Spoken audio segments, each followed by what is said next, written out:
Encouragements and corrections, two essential and very important attributes that most successful yoga teachers possess. Something that Bikram is amazing at, but he does not teach in his teacher training programs. Welcome back to my channel. My name is Jimmy Barkan. Been teaching hot yoga for over 40 years. Was Bikram's most senior teacher for over 18 years. I say encouragement first because you've got to build your students up before you start to correct them, especially your beginning students, especially your first day students. You want to encourage them with corrections. And like I said in the beginning of this video, there's nobody better at that than Bikram. He would make you feel like $1 million, especially if you're doing the posture properly. Let's take a look at this video. Now, I've shown clips from this before. This video was shot around 1985, 1986. Bikram would come to my studio every year for almost 12 years. He came, stayed at my house, and he would teach classes. He would do lectures. Here he is teaching me and my top advanced students an advanced yoga class. Listen to his encouragement when he sees me do this posture. That is wonderful. Look at her. Oh, gorgeous. Let me see. That was really good. So not only am I feeling like $1 million while I'm doing this position, but it's also an adrenaline pump. So I'm actually able to go even further and deeper and holding it longer because of his encouragement. And that inspired me to even go further in the pose. So encouragement is such an important and essential attribute. That posture, by the way, is what we call Bakasana or crane pose. Other styles of yoga call Bakasana crow pose. We call that Kakasana. Kaka is the crow, Baka is the crane. I recently did a video on names of postures. Check that out after you watch this one.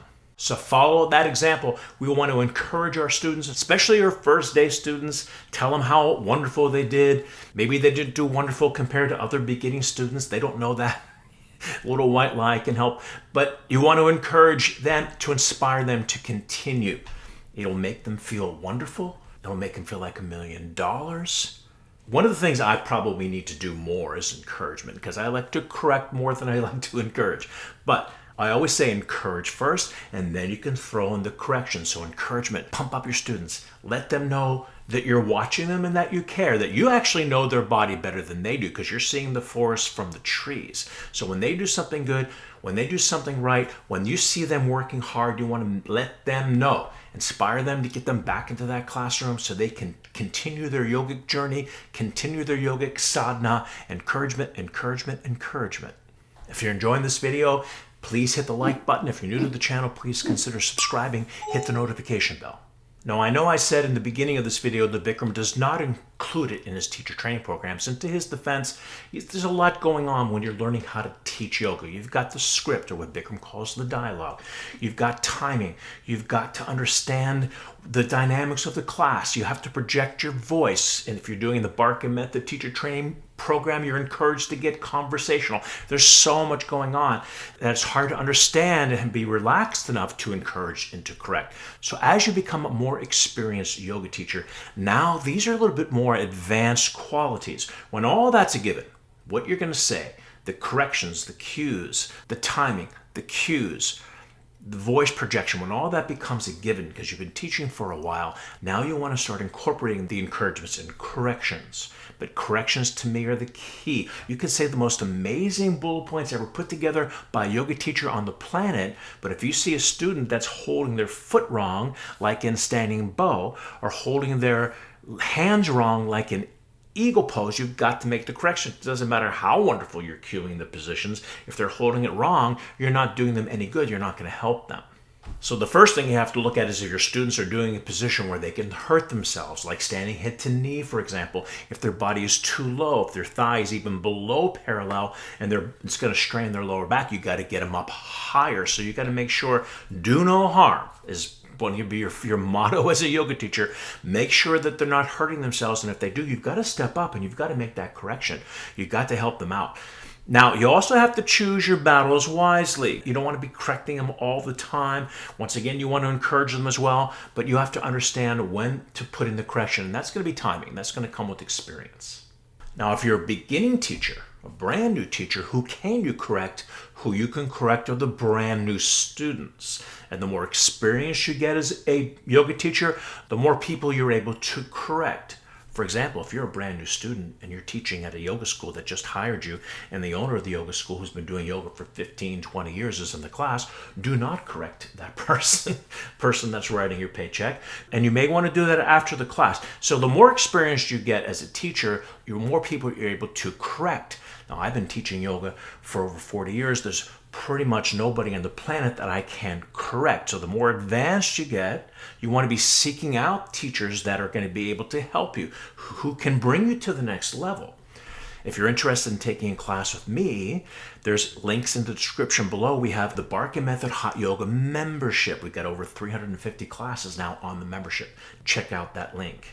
But as you become more of an advanced student, you want to seek out teachers that can give you those corrections. One of my favorite scenes from the movie Chariots of Fire. He's one of the top sprinters, and this is in the 1920s in England, and he seeks out a professional coach.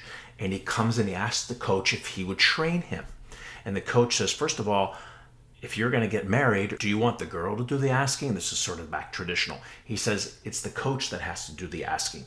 I'll check you out and I'll watch you. And if I decide to be your coach, I'll come to you and it will be me to do the asking. And he says, oh, wonderful. Thank you so much. He goes, yes.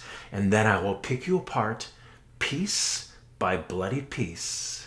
How great is that? And that's what I like to do in my yoga class. Not that I'm going to pick you apart piece by bloody piece, but I'm going to give you small, sometimes very intricate corrections and where you can move your body, where you can move the knee, where you can move the foot to put you on the right track, because we've got to get on the right track. My favorite metaphor is like the old toy trains. First, you have to get the engine right on the track. If those wheels aren't directly on the track, it's not going to go. You're going to be spinning your wheels. But as soon as you can line up those wheels onto the track in an exact position, then that train will take off. Same thing. I'm going to get you into the proper position. So, for example, let's look at standing bow. I'm going to get the knee underneath that foot. As soon as that knee comes underneath the foot, then the leg is able to go higher into the position. Standing head to knee. If the foot's turned out to the side, we're going to turn it in to get the IT band stretching, to get the more direct stretch from the hamstring. So these small, intricate ideas, these small, intricate corrections are going to get you on the right track and get you and propel you to move that train down the track.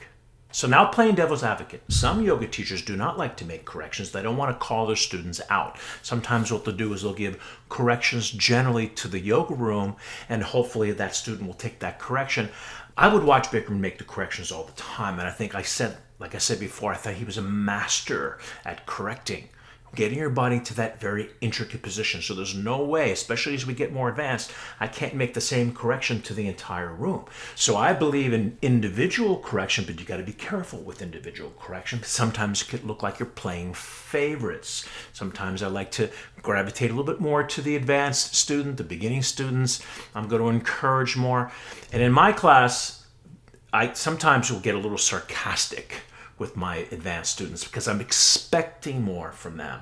Like if they're tired one day, I'll say, oh, are you okay? You need to take a child pose. It's always there for you. So when I'm sarcastic with you, it's usually the best compliment you can get from me in my class. When I'm really, really nice to you, it's not a good sign. But if you're a new student, I'm going to be as nice as possible to you and encourage you on your path and on your sadhana. But the more advanced you get, the more I'm going to pick you apart piece by bloody piece. And I believe one of the advantages that I had taking Bikram's teacher training program back in 1980, there's only 3 of us, and it was an apprenticeship program. It wasn't a 9-week condensed course, so you had to live in Los Angeles. So we were doing 3, sometimes 4 classes a day, 3 classes a day with Bikram. So I got to watch him sitting back and taking notes, listening to his very detailed instruction, detailed corrections, encouraging people. So that's really was instilled in me right from the beginning. And that's one of the reasons why I created the Barkan Method membership. So now you can take class with me 2-3 times a day if you want, at your own convenience, at your own schedule. Look down at the links below. So now I'm paying it forward, encouraging and correcting my students to get you on the right track, to get you into the proper position. That one little small intricate position of getting that knee underneath the foot, getting the foot properly to a vertical line is going to change and make all the difference. And especially if your students are holding their foot wrong, if they're in a position that could hurt themselves, you've got to step up and make the correction. But at the same time, encourage encourage them as well. Encourage them first, make the correction, and you'll be on your way. Make the correction, it becomes a science. It becomes an art form, and how to get your students, encouraging them and correcting them to the next level so they will continue to progress. They'll continue to improve. Because if your students aren't improving, they're not going to come back to your class, pay you $20 because they're not getting results. So encouragement and correction along with the proper cues, along with the proper timing, makes all the difference. So that's our episode for today. If you're new to the channel, please consider subscribing, hit the notification bell, smash the like button if you enjoyed this video, and I thank you for watching, and I'll see you at the next video. Bye everyone.